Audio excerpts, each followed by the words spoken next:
Okay, so all the files and code for every single lesson is available for this course, and it's all uploaded to this GitHub repo right here so you can easily access them.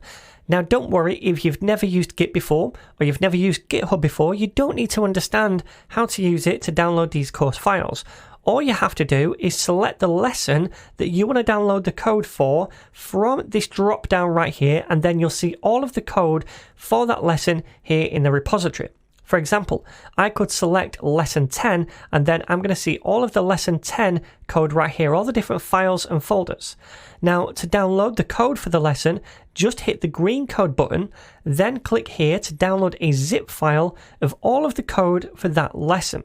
Alternatively, you can just browse through the code for the lesson right here on GitHub by clicking the folders and the files, and then you could copy and paste anything that you need into your local project. Now, when you get to a certain stage in this course, when we start making full React websites in chapter 3, you'll need to take one extra step for the course files to work. You'll need to install any project dependencies for the course at that moment in time for that lesson using npm. Otherwise, the course files won't run correctly.